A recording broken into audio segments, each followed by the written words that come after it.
नमस्कार दोस्तों, sciatica pen जिसे कि हमारी लोकल लैंग्वेज में रिंगन कहते हैं। तो आज हम इसी के बारे में बात करेंगे कि सियाटिका पेन क्या है, इसके क्या क्या कारण देखने को मिलते हैं और क्या क्या लक्षण देखने को मिलते हैं, और इसके होम्योपैथिक उपचार के बारे में जानकारी दूंगा कि कौन कौन सी हमें होम्योपैथिक मेडिसिन का यूज़ करना चाहिए इस कंडीशन में। साथ में मैंने एक यहाँ पे डायग्राम भी बना रखा है जिससे कि मैं आपको इस कंडीशन को बहुत ही ईजिली तरीके से समझा सकूँ ताकि आपको ये समस्या यानी कि जो कंडीशन है अच्छे से याद हो सके।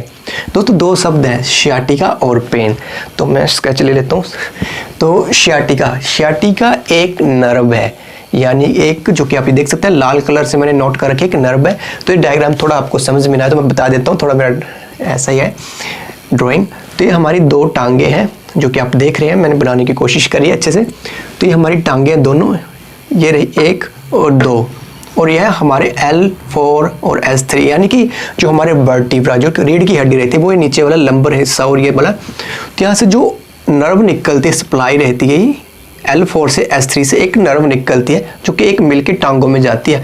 हमारे जो हिप रहता है यहाँ से कमर से लेके नीचे पाँव तक एक नर्व जाती है, उसी नर्व को हम सियाटिका नर्व कहते हैं।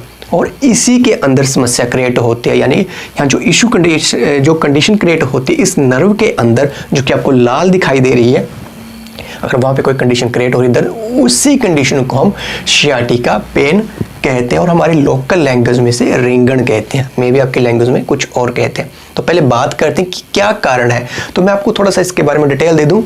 तो एक यहाँ पे एक नॉलेज का क्वेश्चन बनता है जीके का, लॉन्गेस्ट एंड वाइडेस्ट नर्व कौन सी है ह्यूमन बॉडी में।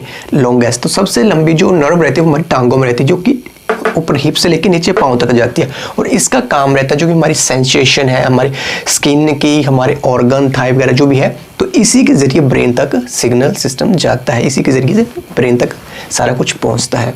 तो ये हो गया। अब बात करते हैं जैसे कि यहाँ से सिग्नल सिस्टम जा रहा है यहाँ पे ब्रेन को जा रहा है, तो अभी ऐसा क्या कारण हो रहे हैं जिसके कारण समस्या क्रिएट हो रही है। तो इसमें सबसे पहला कारण रहता है इंजरी। अगर यहाँ पे कोई इंजरी हो जाती इस हिस्से में, इसी हिस्से को याद रखिए क्योंकि मैक्सिमम केसेस में यहीं से शुरू होती है जो सिग्नल सिस्टम में जा रहा है। अगर यहाँ पे कोई इंजरी हो जाती है, जैसे कि किसी का एक्सीडेंट हो गया, किसी का पाँव स्लिप हो गया, कहीं गिर के ठोकर लग के, या फिर कोई पर्सन की जो स्लिप डिस्क की समस्या होगी, स्पॉन्डिलाइटिस यानी कि लंबर की होगी, या S3 के नीचे वाला कोई जो डिस्क है यानी कि जो वर्टिब्रा है रीढ़ की हड्डी है वो स्लिप हो जाती है, प्रेस हो जाती है, बाहर की तरफ निकल जाती है, जिससे ये नर्व निकल रही है L4 से लेके S3 तक जो निकल के ये बन रही है सियाटिका, अगर ये कंप्रेस हो जाती है, दब जाती है और इसका काम जो प्रॉपर है वो नहीं हो पाता है, और जो सिग्नल सिस्टम है प्रॉपर तरीके से नहीं हो पा रहा, जो कम्युनिकेशन है ब्रेन के साथ, तब हमें यहाँ पे समस्या क्रिएट हो सकती है। तो पहला कारण हो गया ये। दूसरा कारण है हाई हील्स। आजकल कुछ पर्सन चाहे मेल भी आजकल डाले हाई हील्स का यूज़ करते हैं। हमारी जो नीचे की रहती है पाँव की वो थोड़ा ऊपर की तरफ रहती है, जिससे कि यहाँ पे थोड़ा प्रेशर रहता है, और प्रेशर के कारण भी हमारी जो नर्व है इस पे भी प्रेशर पड़ता है, जिसके कारण भी शिकायत हो सकती है।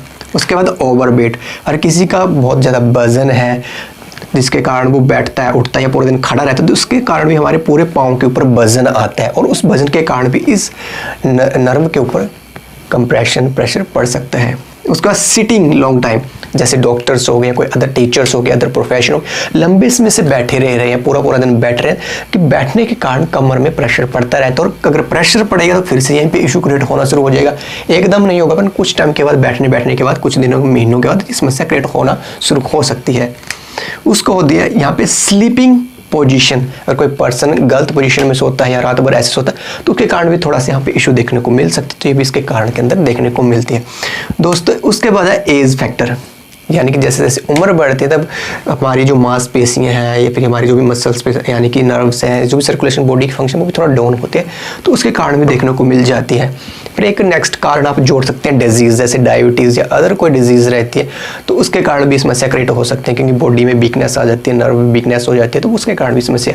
परंतु सबसे ज़्यादा देखने को मिलता है इंजरी के अंदर आपकी चोट भी हो सकती है, आपकी स्लिप डिस्क कहते हो सकती है, हड्डी बाहर को निकल सकती है या प्रेस हो सकती है, यानी कि वर्टिब्रा के अंदर जो स्लिप लंबर स्पॉन्डिलाइटिस है कोई भी, तो उसके कारण ये शिकायत हो सकती है। तो मेन कारण यही देखने को मिलते हैं। अब बात करते हैं कि सिम्टम्स क्या क्या हैं। तो आज ही मेरे पास एक केस आ रखा था, वो भी इसी का था, तो वो क्या था वो भी मैं आपको डिस्कस करूंगा। तो देखिए, जब भी समस्या किसी को क्रिएट होती है, पेन कहाँ से शुरू होगी? कमर में, आपकी हिप जो जॉइंट है उसकी बैक साइड में, और ये जो समस्या है बैक साइड को ही निकलती है।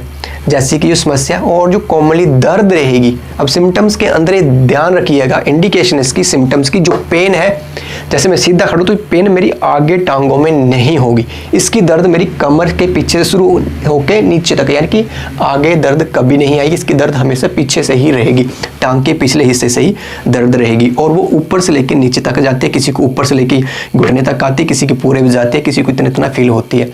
तो ये पर्सन टू पर्सन वेरी कर सकते हैं कि कहाँ तक जा रही है, रेडिएट करे।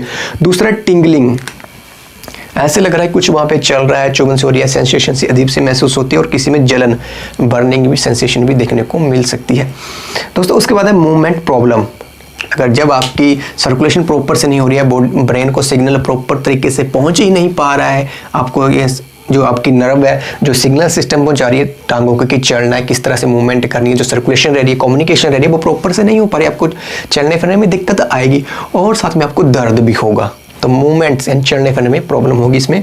साथ में फीवर, ऐसे केसेस में देखा गया अगर किसी को बहुत ज़्यादा दर्द हो जाता है, तो बॉडी जैसे कमर में दर्द, बॉडी एक हो रहा है, तो साथ में बुखार भी आ जाता है, फीवर की शिकायत देखने को मिल जाती है, फिर धीरे धीरे वीकनेस, कमजोरी आना शुरू हो जाती है दर्द के कारण। वैसे ही आपको पता है कि दर्द किसी को अगर ज़्यादा हो तो कमजोरी के कारण हमें फिर धीरे धीरे, यानी कि दर्द के कारण हमें कमजोरी भी हो जाती है। तो ये कुछ कॉमन से कारण है, और भी बहुत सारे कारण देखने को मिल सकते हैं, उल्टी का मन हो, उल्टी होना, मितली आना, चक्कर आना, वो पर्सन टू पर्सन उनकी केस के ऊपर, उनके दर्द के ऊपर डिपेंड कर सकते हैं दोस्तों। अब बात करते हैं मेडिसिन्स, और मेडिसिन्स की तरफ चलने से पहले हम थोड़ा सा मैं एक बार आपको थोड़ा एक्सप्लेन कर देता हूँ इस डायग्राम को अच्छे से फिर से।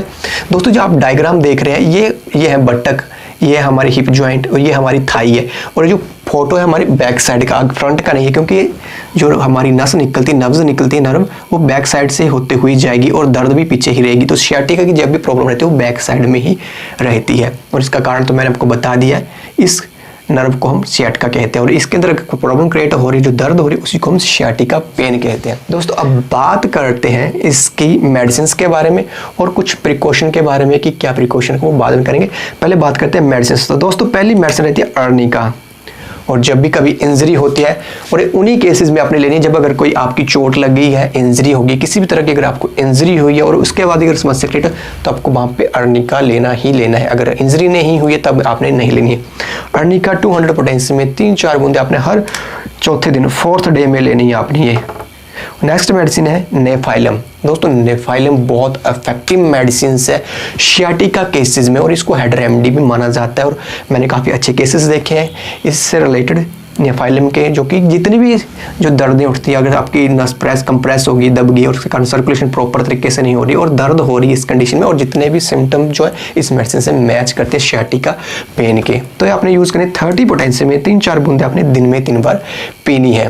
तो आपको सभी को लेनी है, किसी को भी इंजरी हो या कोई भी, सभी केसेस में आपको लेनी है दोस्तों। नेक्स्ट मेडिसिन है कलकेरिया फ्लोर। दोस्तों कलकेरिया फ्लोर बहुत इफेक्टिव मेडिसिन है उन केसेस में अगर आपको यहाँ पे जो ये वर्टिब्रा है L4 से लेके जो L है, S है, जो सीरीज है, इसके अंदर अगर आपको वो प्रेस हो चुका है, अगर बाहर की तरफ निकल चुका आपका वर्टिब्रा, यानी कि रीढ़ की हड्डी बाहर की तरफ निकल गई है या दब गई है, कोई इंजरी के कारण कुछ भी इशू क्रिएट हुआ है, यानी कि लंबर स्पॉन्डिलाइटिस या ऐसा कोई स्पॉन्डिलाइटिस की समस्या हो चुकी है यहाँ पे वर्टिब्रा में, और उसके कारण समस्या, तब आपने इसको साथ में लेना है। कलकेरिया फ्लोर को 30 पोटेंशियम में 3-4 बूंदे अपने दिन में सुबह और शाम 2 टाइम लेंगे तो बहुत अच्छे रिजल्ट देखने को मिलते हैं दोस्तों। नेक्स्ट आपको लेनी है एक कॉम्बिनेशन, जो कि सभी को लेना है, चाहे आपको स्पॉन्डिलाइटिस की शिकायत हुई है, इंजरी हो, सभी में लेनी है आपको, जिसमें आपकी रस्टॉक्स मदर टिंचर और ग्वैकम मदर टिंचर, 2 मदर टिंचर अपने बराबर मात्रा में मिक्स करने हैं, और 15 से 20 बूंदे 1/4 कप पानी में डाल के दिन में 3 बार पीना है।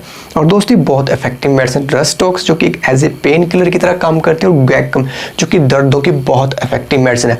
पहले रस्टॉक, उसके बाद ग्वैकम मेडिसिन आती है दर्दों में, तो दोनों को मिक्स करके आपने यूज़ करना है दोस्तों। नेक्स्ट एक एक्सटर्नल ऑयल आपने यूज़ करना है जो कि बहुत अच्छा रिजल्ट देता है, रूमाटॉन ऑयल, जो कि दर्दों के लिए बहुत अच्छा रिजल्ट देता है, क्योंकि इस केसेस में दर्द बहुत ज़्यादा, किसी को कम रहती, किसी को बहुत ज़्यादा दर्द रहती है, चलने फिरने में दिक्कत, बुखार भी आ जाता है, तो उस दर्द को कम करने के लिए, नॉर्मल करने के लिए, तो ये अच्छे रिजल्ट देता है ऑयल।